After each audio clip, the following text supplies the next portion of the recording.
Assalamualaikum warahmatullahi wabarakatuh. Jumpa lagi dengan saya Freddy Sudaryanto di channel YouTube-nya Freddy Sudaryanto Spot, masih seputar kasus Jalan Cagak Subang. Siapa pelakunya? Apakah ada kemungkinan pelakunya adalah seorang psikopat? Kalau kita lihat luka-luka yang ada di kedua korban, bukan saya lihat ya, tapi kalau saya bayangkan, karena saya pernah mendapatkan info ini dari seseorang di dekat tukang surabi. Waktu saya datang ke TKP, kemudian saya istirahat di tukang surabi. Dia ada di sebelah TKP itu ada tukang surabi. Saya ngobrol-ngobrol di sana sama ibu tukang surabi. Kemudian ada seorang bapak-bapak ngobrol juga di sana. Terus saya cerita mencari informasi. Nah, dia menceritakan itu bahwa Pak, saya sempat didatangi oleh seorang polisi berpakaian preman. Kemudian dia nanyain ke saya, apakah Bapak kenal nggak dengan almarhum? Saya bilang saya tahu dan kenal karena saya tetangga gitu kan. Dia bilang begitu.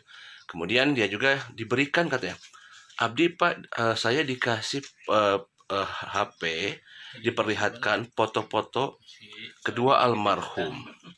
Pada saat itu saya diminta, Anda kenal nggak dengan almarhum? Pertama gitu, Anda kenal nggak dengan ini katanya. Nah, pada saat saya lihat itu saya nggak begitu jelas kata dia ya. Tidak jelas karena keadaan daripada almarhum itu mukanya, mohon maaf sekali lagi, katanya dia menceritakan banyak sekali sayatan-sayatan di wajah daripada kedua almarhum. Nah, kalau saya dengar ini dari bapak itu, kalau saya dengar itu bahwa itu terlihat sekali adanya sadis sekali ya. Kalau orang normal mungkin tidak akan seperti itu dalam cara menghabisinya. Kalau lihat ini begitu luar biasa ya. Dan ini kecenderungannya kemungkinan ada kecenderungan psikopat. Seperti apa kecenderungan psikopat ini? Tentunya adalah kalau kita ketahui psikopat adalah mereka tidak pernah merasakan bahwa tidak pada saat melakukan dia apakah dia saudaranya, apakah dia orang tuanya, apakah istrinya, apakah anaknya. Seorang psikopat pada saat dia sudah terkena dari pengaruh otaknya, ada urat-urat saraf di sana terpengaruh akibat daripada ketersinggungan dan sebagainya, maka dia tidak akan lagi melihat dia ke saudaranya, orang tuanya siapa, akan dihabisin. Itulah ciri-ciri daripada psikopat. Nah, apakah di kasus Subang ini, melihat daripada luka-luka yang ada di korban, kedua korban, apakah ini mencirikan bahwa dia adalah seorang psikopat yang tidak pernah dia merasakan setelah dia melakukan pembunuhan. Dia tidak merasa kalau dia sudah membunuh. Dia akan tenang-tenang saja pada saat dia biasa. Nah, inilah sebenarnya. Dan kita merasa ngeri melihatnya ya. Karena seorang psikopat itu tidak pernah terlihat. Malah orang-orang preman, orang-orang seperti itu, kadang-kadang hatinya lebih baik. Tetapi kadang-kadang kalau psikopat, dia tidak terlihat galak, dia tidak terlihat bahwa dia seorang pembunuh. Karena dia penampilannya halus pada saat dia keadaan normal. Itulah ciri-ciri psikopat. Nah, apakah di kasus Subang sekali lagi, apakah kasus Subang ini pelakunya adalah seorang psikopat? Tentunya semua jawabannya ada di pihak kepolisian, khususnya di bagian forensik dan juga di ahli psikiater ya, psikologi. Dialah yang bisa membaca ini semua. Disatukannya ahli forensik dan ahli psikologi, akan terlihat apakah ini pelakunya psikopat atau bukan. Inilah keterangan dari Dr. Hastri mengenai pelaku psikopat. Kita ikuti ya. Kasusnya Amel, Bu, dan juga almarhumah ya, kedua almarhumah. Ada sebagian Iya, netizen yang bilang, ini kayaknya orang-orang psikopat deh. Padahal tidak betul. semua orang tuh tahu apa itu artinya psikopat dan sosiopat ya Bu ya. Psikoten kan sesuatu yang dilakukan yang tidak tidak nalar, tidak pandang Iya. bulu. Tidak pandang bulu entah itu saudaranya, ibunya, adiknya, anaknya, atau Hmm. sahabatnya, atau siapapun kan tidak pandang bulu. Sekarang kan banyak seperti itu yang ke saudara kandung. Jadi itu larinya ke psikopat. Nah, sebenarnya Bu ya, Itu, kalau saya itu. baca-baca juga, psikopat dan sosiopat itu actionnya sama, melakukan pembunuhan, kekerasan, Betul. kriminal. Tapi penyebabnya yang berbeda. Kalau psikopat itu penyebabnya karena memang dari otaknya ada satu uh, aliran saraf Areanya yang ya yang itu memang kalau di ronsen kan akan kelihatan Bu ya, bentuknya memang seperti itu, intinya adalah bawaan lahir. Sedangkan kalau sosiopat itu adalah terbentuknya karena lingkungan. Misalnya, kalau saya tidak membunuh, saya akan dibunuh. Kalau saya tidak merampok, saya akan kelaparan, mati. Jadi actionnya sama, penyebabnya berbeda. Apakah kalau kasusnya betul. Subang, menurut Ibu, apakah sosiopat atau psikopat? Psikopat kalau saya. Oh, Psikopat.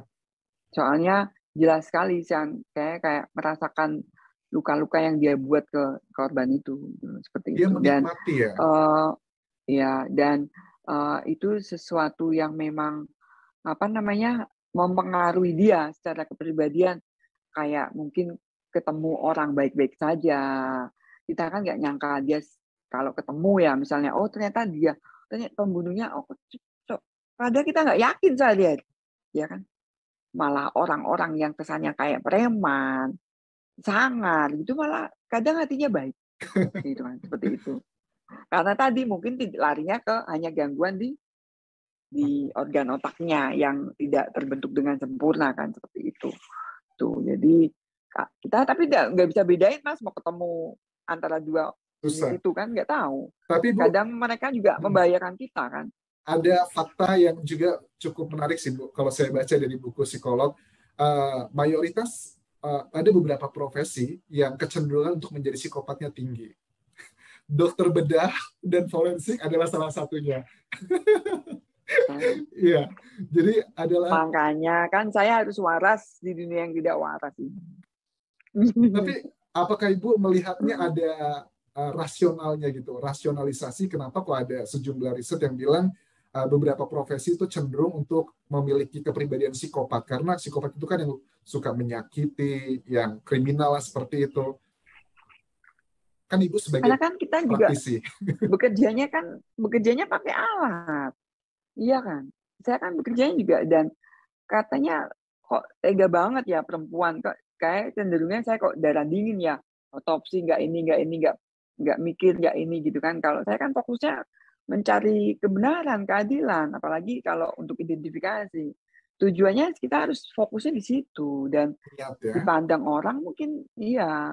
Tapi saya juga harus memanage hati saya, Mas, pikiran takut menjadi psikopat itu karena Ibu menikmati nggak sih Bu kan kalau mohon maaf ya kalau di otopsi kan kita tahu ya dibedah semuanya. Saya sempat ya, lihat beberapa film gitu kan ya yang dia tuh ya, menikmati sekali membedah dan ya, semuanya. ya. Ibu apakah sudah sampai level menikmati seperti itu dalam tanda kutip atau Mas gimana Bu? Anjas, ya, katanya kalau saya kan aslinya kan cenderung bercanda ya, kalau lingkungan saya bilang saya celelean, usil gitu kan. Tapi kalau udah dengan jenazah di kamar jenazah, saya kalau kerja katanya dingin. Oh Tapi gitu ya. dia fokus di sini. Tapi saya langsung kayaknya hanya dunia saya dengan dia aja gitu, dingin. Ibu pernah nggak punya pengalaman karena sesama kolega mungkin yang lain sesama dokter bedah forensik ada nggak sebagian orang yang Ibu curigai memiliki kecenderungan psikopat? Ada, Menghadapinya ada Ibu juga. seperti apa kan? Bahaya dong Bu. Psikopat itu kan bahaya. Ada lah, kita hindari, ada sih salah satu sebenarnya. Kita hindari dia tidak bersentuhan dengan alat-alat itu dan kita harus tahu kapan dia apa ya mampu menerima tugas dan tanggung jawab. Karena kita nggak bisa menekan dia. Oke. Kalau jadi itu, jadi kan kalau di kepolisian kan khususnya kita ya ada check up nikes berkala tuh ya, check up darah, lab semua, foto ronsen jantung, termasuk kesehatan jiwa Mas Andi. Oke. Nah, Nah, makanya setiap bulan ada tes kesehatan jiwa. Nah, beberapa Mas tes di Anjas, Subang. teman-teman, teman-teman kaget kalau saya bilang kalau tes kesehatan jiwa saya tidak pernah lulus. Oh ya, kenapa Bu? Ya nggak tahu, yang nilai dokter psikiater lah. Kesehatan jiwa. Aduh, saya On nggak the expert book. ya. Tapi Expert ya. kan kalau kesehatan jiwa itu sebenarnya tidak ada. Saya juga dulu pernah sih Bu tes kesehatan jiwa, nilainya Iya. bagus sih, lulus-lulus saja. Tapi lebih karena Wah. mungkin kayak general ya, orang pada umumnya mungkin ya. Oh, Mungkin yang kan pertanyaan kayak kesehatan jiwa itu kan tidak ada yang salah, tidak ada yang benar, hanya pilihan aja. Misalnya kayak kalau saya lagi tertekan, saya lebih suka sendirian atau saya lebih suka apa? nyanyi, kan jawaban yang nggak ada yang salah, nggak ada yang benar ya Bu. Betul, yang tahun jawabannya ya psikiater lah. Berarti kan kalau saya mungkin karena mikirnya on the box jadi dianggap aneh kali ya.